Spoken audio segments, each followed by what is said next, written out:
Caros alunos e alunas, aqui estou eu de volta para falar mais uma vez sobre a função educativa, que tanto afeta a profissão docente.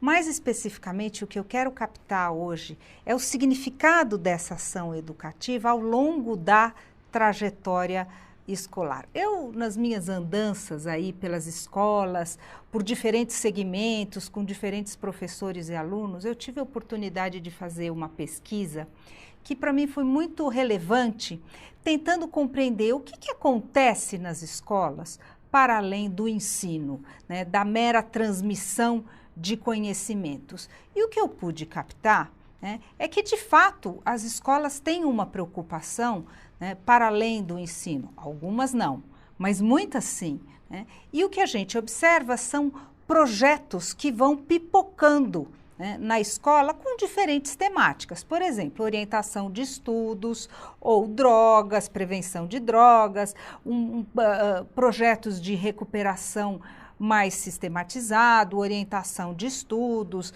projetos de adaptação quando se trata do ingresso do aluno no ensino fundamental ou numa passagem de ciclo, orientação sexual e por aí vai. Mas a pergunta é, será que essas coisas têm que acontecer meio que aleatoriamente, dependendo da boa vontade do professor ou da sensibilidade dele perceber o que é necessário para esse conjunto de alunos, para essa escola? Qual é o sentido educativo desse tipo de intervenção? Eu vou defender aqui a ideia de que a ação educativa tem que ser feita em estreita sintonia com a trajetória escolar. Quer dizer, no caminho, né, nessa galgada aí que o aluno faz ano após ano na escola, vale a pena perguntar, ao longo deste caminho, né, ao longo dessa trajetória de vida, o que a escola representa para o aluno? Qual é o significado? Como que o aluno percebe a escola? Em segundo lugar, vale perguntar, qual é o professor nas sucessivas etapas da escolaridade? E é um pouco nesse sentido que eu vou tentar fazer uma caracterização do que acontece de mais típico. Na educação infantil, o que a gente tem é uma escola marcada pela grande novidade. A escola é um novo mundo, um mundo de descobertas, marcado pelas brincadeiras e pela possibilidade de relação com os amigos. Quando uma criança desenha e representa a escola, por exemplo, ela costuma fazer um sol brilhante, um céu azul e trazer cenas de brinquedo, de brincadeira, né, de alegria. A criança realmente fica encantada de viver essa vida escolar. E veja um depoimento típico que eu pude coletar. A criança me disse, escola é um lugar onde tem muitos brinquedos para a gente brincar com os amigos. Então, o que prevalece aí é a alegria, é a descoberta, é os brinquedos, a oportunidade de brincar, né? Pensando nessa perspectiva, vale a pena perguntar, qual é então a função do professor? A escola, como eu disse, está se configurando como um novo mundo. O que está em jogo para o aluno é a adaptação, a ampliação das referências de mundo, né?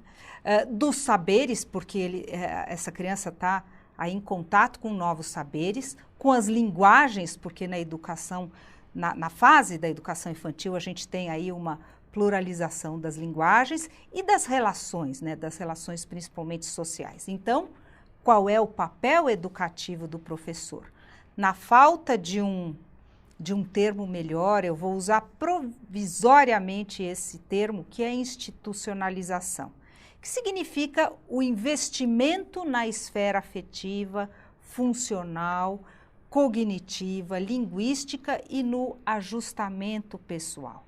O que eu estou querendo dizer é que o papel educativo do professor nessa fase é mostrar para o aluno, afinal de contas, o que é a escola, como que a escola funciona. É isso que eu estou chamando aí provisoriamente de institucionalização.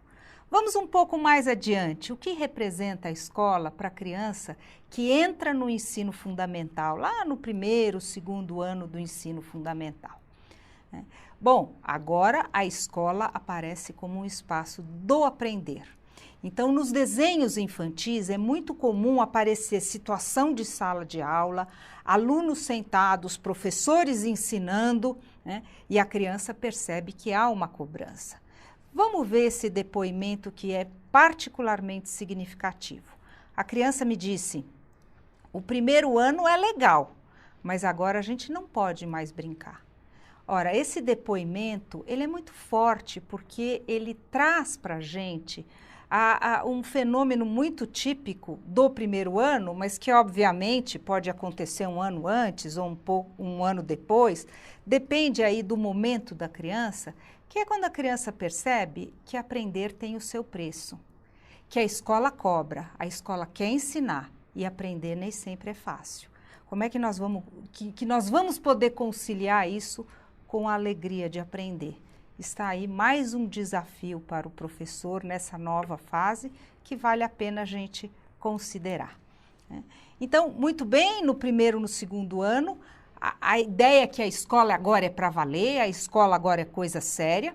O que está em jogo é o autoconceito, porque aquela criança que a vida inteira se viu de uma determinada forma, ela vai ter oportunidade de confrontar a imagem que ela tem dela com a imagem que os outros, com as respostas que os outros dão sobre ela, a motivação para aprender, a adaptação ao ritmo da escola, porque aí já existe uma cobrança, né? E os novos critérios de convivência social, porque agora a convivência social não é só pela brincadeira, mas é também para partilhar trabalho, né? Para ajudar, para esperar o tempo do outro. Então, aí, de novo, eu pergunto, nesta fase, qual é o papel do professor? Eu vou insistir ainda neste meu termo, não encontrei um melhor, que é como ainda é o momento de mostrar para o aluno o que é a escola, como que a escola funciona, né? Como que é a divisão do espaço e da hierarquia escolar. Eu diria que nesse momento a gente faz isso pelo apoio funcional, que é a organização do aluno, quer dizer, o caderno, a mochila, a lancheira, né? O fortalecimento do vínculo com o saber, é preciso querer aprender, gostar de aprender, a estimulação dos valores que regem a convivência social, você respeitar o outro, você ajudar o outro. É muito importante que a sala de aula não seja um agrupamento de crianças, mas que seja um grupo-classe cooperativo e solidário, né? Tá aí um investimento muito difícil para ser feito para o professor. De novo, vamos adiantar o nosso ritmo, né? Lá pelo terceiro ou quarto ano, mais ou menos, gente, criança não é matemática, né? Aquela visão global que a criança tinha da escola, a escola é legal, eu gosto da escola, vai ser muito mais crítica, porque a criança percebe os múltiplos espaços da escola e as diferentes formas como ela se relaciona com isso, né? A escola aparece como um espaço plural. Vamos ver esse depoimento de um garoto, de uma menina do terceiro ano do ensino fundamental. Olha o que ela disse.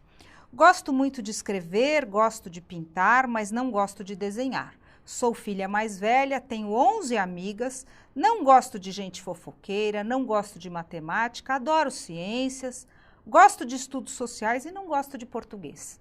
Então, o que a gente percebe é mesmo essa pluralidade de sintonia com alguns espaços, de falta de sintonia com outros. A escola deixa de ser uma coisa globalizada e passa a ser uma coisa complexa na percepção dessa criança, né? O que está em jogo nessa escola de muitas facetas, né, é o autoconceito acadêmico. Veja, não só o autoconceito acadêmico. Eu sou bom de matemática, então eu vou bem em matemática. Eu não sou bom em ciências, então eu vou mal em ciências. Eu não gosto de português, então eu vou mal em português, né? O aprender, então, é toda a organização para aprender, né? A organização, a autonomia e a disponibilidade desse sujeito para enfrentar as dificuldades de organização, de conhecimento e de aprendizagem. De novo, dá para a gente pensar no papel do professor, que eu, na falta de um termo melhor, estou chamando aí de escolarização. O que é a escolarização neste momento? Qual é o papel do professor neste momento? Fortalecimento da relação aluno-escola. O aluno tem que se tornar estudante, é preciso investir na formação do aluno-estudante, pelas dimensões afetiva, gostar do espaço escolar, gostar da escola, gostar das pessoas que circulam lá, metodológica, porque é preciso ter uma prática de ensino sintonizada com este aluno, funcional, porque a organização da escola, em termos de horários, cronograma e tudo mais, exige dessa criança um certo ajustamento, como também um ajustamento cognitivo e social. Vejam que não é uma tarefa fácil, né?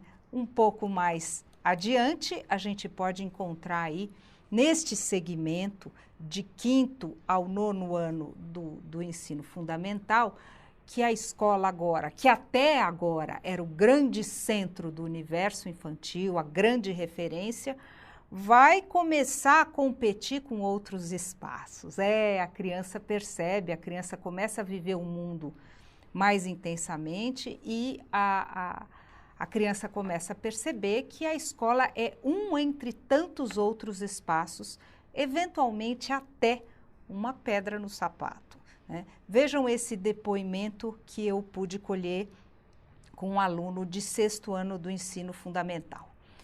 Já são 4 horas e eu tenho que estudar para a prova de português, mas meus amigos me convidaram para jogar futebol. E eu vou jogar, e depois eu estudo.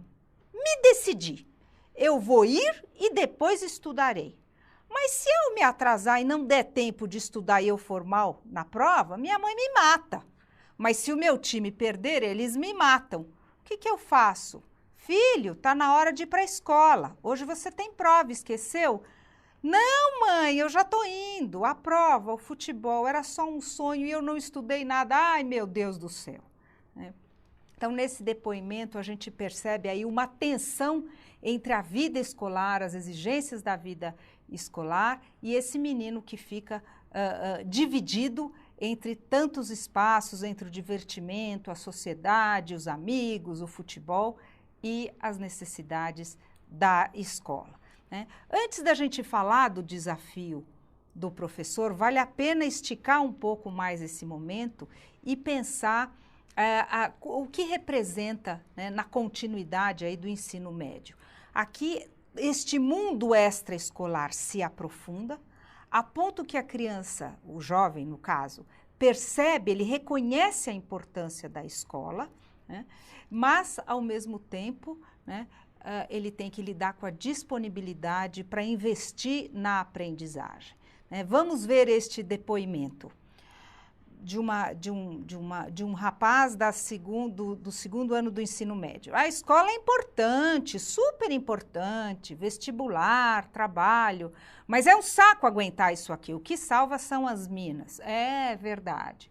Os meninos estão pensando nas meninas e as meninas estão pensando nos meninos. E isso ocupa um tempo enorme e é preciso uma energia enorme para lidar com isso.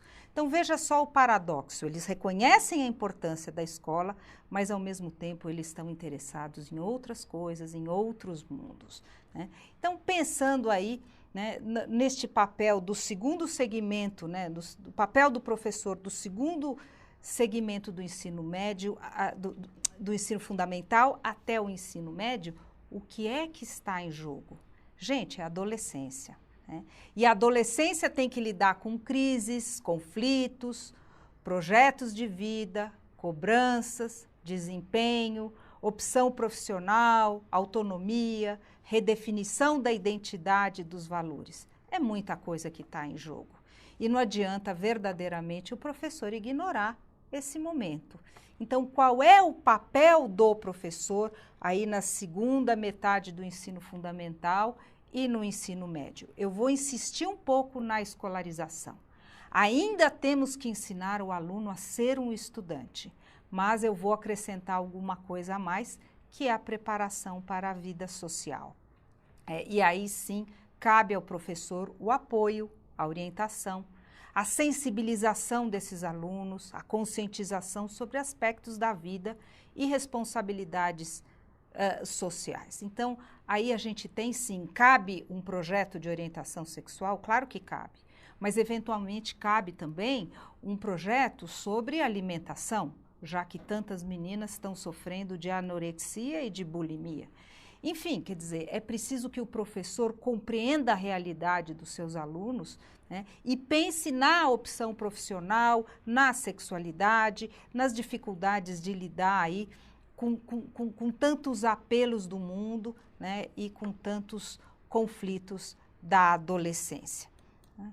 Em síntese, vale a pena recuperar um pouco o que eu vinha trazendo até agora, mostrando que a ação educativa ao longo da trajetória escolar, ela vai assumindo diferentes ênfases. Num primeiro momento, mais tipicamente da educação infantil e dos primeiros anos do ensino fundamental, a gente tem a institucionalização, que é o modo como o indivíduo é acolhido pela instituição escolar e todo o esforço do professor em mostrar o que é a escola, como funciona e investir nessa adaptação escolar. Num segundo momento, mais típico aí do terceiro, quarto ano do ênsino fundamental, um pouco mais adiante, quinto, sexto, essa porção aí a gente tem, a ênfase deve recair mais fortemente no que eu chamei de escolarização, que é a formação do aluno, a formação do estudante. É preciso que a criança viva bem essa vida escolar e se organize para ela. Isso significa, por exemplo, organizar os seus estudos, saber fazer um resumo, saber ler e extrair conhecimento daquilo, se preparar para uma prova. E, finalmente, aí, mais no final do ensino fundamental ou até o ensino médio, a preparação para a vida social, e aí a gente vai fazer todo esse esforço para lidar com tantos apelos do mundo sobre o aluno, né? Do seu mundo, pensando na profissionalização, pensando na responsabilidade social, pensando no compromisso com a natureza e tudo mais.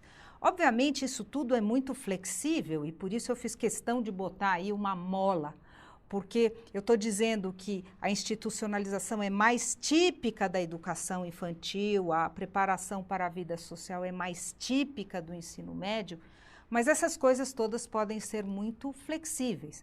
Eventualmente, você tem um jovem lá no ensino médio que você tem que fazer um trabalho de institucionalização e dizer, amigo, escola funciona assim.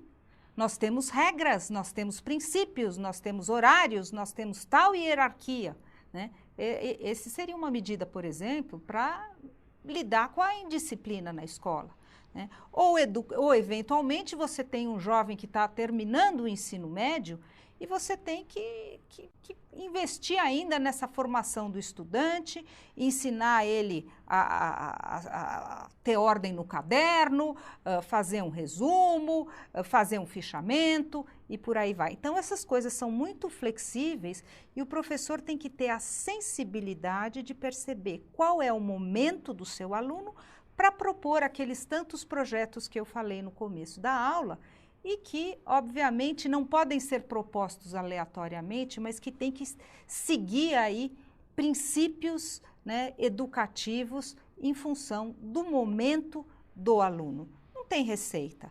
Agora, vejam que bonito que é esse movimento. No fundo, se a gente pensar a institucionalização, a escolarização e a preparação para a vida social, eu diria que o papel do educador é acolher o aluno, trazer o aluno para dentro da escola, institucionalização. Dar um banho de escolaridade nesse aluno, fazer esse aluno viver bem a vida escolar, escolarização. E jogar este aluno de volta para a sociedade, de uma forma responsável e compromissada, preparação para a vida social, né? Eu espero que vocês tenham a oportunidade de pensar no desafio da profissão docente à luz dessas realidades e desses apelos educacionais. Muito obrigada.